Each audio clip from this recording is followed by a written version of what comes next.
ఓం నమో వెంకటేశాయ. శ్రీమహాగణాధిపతయే నమః. శ్రీరామకృష్ణ గురవే నమః. వేదాస్వాంగోజితః కృష్ణో దృఢః సంకర్షణోచ్యుతః వరుణో వారుణో వృక్షః పుష్కరాక్షో మహామనాః. శ్రీ విష్ణు సహస్రం 59వ శ్లోకంతో నామస్మరణ చేసుకుని భీష్మ ఉపదేశం వినబోతున్నాం. వృత్రాసుర చరిత్ర విన్న తరువాత ధర్మరాజు పితామహ, యుద్ధరంగంలో వృత్రుడు రుద్ర జ్వరం చేత పొదువబడ్డాడు అని అన్నారు కదా, దాని పుట్టు పూర్వోత్తరాలను తెలియజేస్తారా అని సవినయంగా అడిగాడు. భీష్ముడు చెప్పసాగాడు.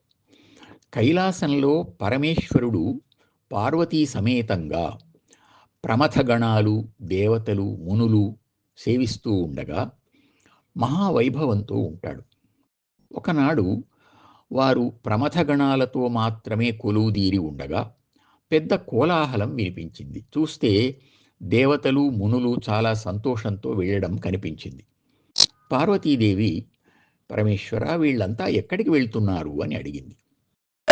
దక్ష ప్రజాపతి చేసే యజ్ఞంలో తమ హవిర్భాగాలు తీసుకునేందుకు వెళ్తున్నారు అని ఆయన చెప్పగా, మరి మీరు వెళ్ళలేదెందుకు అని ఆమె అడిగింది. అప్పుడు ఆయన, నాకు మొదట హవిర్భాగ కల్పనం జరగలేదు, అందువల్ల అతడు పిలువడు, నేను కూడా పోను అన్నాడు. ఆమె కోపంతో మౌనంగా ఉండిపోయింది. ఆమె మనోవేదనను గుర్తించి పరమేశ్వరుడు మహోగ్ర రూపాన్ని ధరించి ప్రమథ గణాలతో వెళ్ళి దక్షయజ్ఞాన్ని ధ్వంసం చేశాడు. ఆ సమయంలో పరమేశ్వరుని పాలభాగం నుండి, నొసటి నుండి ఒక చెమట బిందువు నేలపై పడి ఒక మహాగ్ని ప్రజ్వరిల్లింది. అందులో నుండి నీలదేహంతో, ఎర్రని నేత్రాలతో, పైకెగసిన జటలతో ఒక మహాలోకభీకరమైన రూపం ఆవిర్భవించి యజ్ఞధ్వంసానికి కారణమైంది. అది చూచి దేవతలు, మునులు భయంతో పరుగులు పెట్టారు. అప్పుడు చతుర్ముఖ బ్రహ్మ వచ్చి శివునికి సవినయంగా నమస్కరించి, దేవతలు భక్తితో నీకు హవిర్భాగాన్ని ఏర్పాటు చేస్తారు స్వామి, నీ కోపాన్ని ఉపసంహరించు అని ప్రార్థించాడు. వెంటనే చిరునవ్వుతో స్వామి కరుణింపగా దేవతలు హవిర్భాగాన్ని కల్పించారు. అందరూ ఆయన్ను సంతోషంతో ఆరాధించారు. అప్పుడు బ్రహ్మదేవుడు, పరమేశ్వర, నీ నుదుటి చెమట నుండి పుట్టిన ఈ మహా ఉగ్ర పురుషుడు జ్వరనామంతో యథేచ్ఛగా అన్ని లోకాలలోనూ సంచరిస్తూ ఉంటాడు. అయితే ఒకే రాశిగా ఉంటే ఈ భూమికి భారమవుతాడు. బహుముఖాలుగా వ్యక్తమయ్యేటట్లు విభజించు స్వామి అని విన్నవించాడు. అందుకు ఆయన అంగీకరించి రుద్రజ్వరాన్ని ఇలా విభజించాడు. ఏనుగులకు శిరస్తాపం, పాములకు కుబుసం, గోవులకు గిట్టల మధ్యభాగం, జింకలకు అసంపూర్ణమైన చూపు, గుర్రాలకు ఇరు ప్రక్కలు ఎండిపోవడం, నెమళ్లకు ఈకలు ఊడడం, కోయిలలకు నేత్ర రోగం, చిలుకలకు ఎక్కిళ్ళు, మేకలకు మనశ్చాంచల్యం, పెద్ద పులులకు ఆయాసం, మానవులకు జనన మరణాదుల వేదన. ఈ విధంగా రుద్రజ్వరాన్ని వేర్వేరు రూపాలతో వ్యక్తం చేశాడు పరమేశ్వరుడు.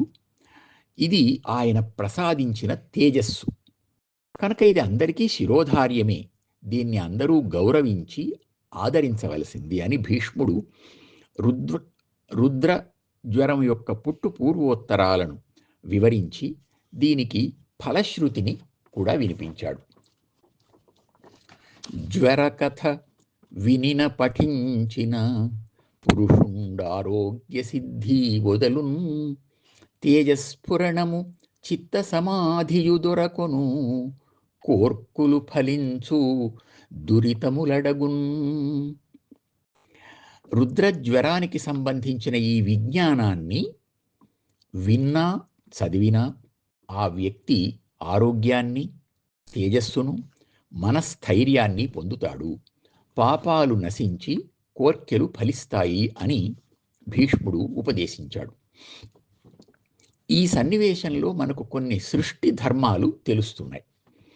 ఏనుగులకు కుంభస్థలంలో రుద్రజ్వరం ఉంటుంది అంటే అది దానికి ఆయువు పట్టు అన్నమాట. అందుకే అంకుశంతో పొడిస్తే అది ఆగిపోతుంది. త్రిమూర్తులలో రుద్రుడు లయకారుడు. రుద్రజ్వరం అంటే లయకాలంలో కలిగే వేదన అని అర్థమవుతుంది.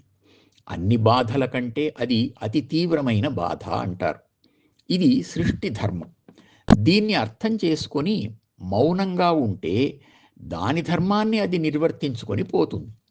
దాని దుష్ప్రభావం మన మీద ఉండదు. దక్షయజ్ఞంలో ఈ విజ్ఞానం లేనందువల్ల అందరూ భయభ్రాంతులయ్యారు, వినాశనాన్ని కూడా పొందారు. ఇది లయకారకుడైన పరమేశ్వరుని తత్వం. దీన్ని తెలుసుకొనడమే యజ్ఞంలో ఆయనను కూడా ఆవాహన చేసి పూజించి హవిస్సులు ఇవ్వడం. ఈ రహస్యం తెలిస్తే సుఖం, తెలియకుంటే దుఃఖం. వృత్రాసురుణ్ణి యుద్ధరంగంలో ఈ జ్వరం పొదివి పట్టుకుంది అంటే ఆ శరీరానికి సృష్టి సహజమైన లయ సమయం ఆసన్నమైంది అని అర్థం. వృత్రాసురుడప్పుడు ఎంత ప్రయత్నించినా శరీరం సహకరించలేదు అన్నమాట. మనోవేదన తప్ప ఫలితం రాలేదు ఆయనకు. అది తెలుసుకొని ప్రశాంతంగా ఉంటే అప్పుడు జీవుడు విష్ణు దర్శనం పొంది శరీరం నుండి సుఖంగా నిష్క్రమిస్తాడు. పశుపక్ష్యాది జీవులన్నిటిలో ఈ స్థితి ఎంత సహజమో మానవులకు కూడా అంతే సహజం.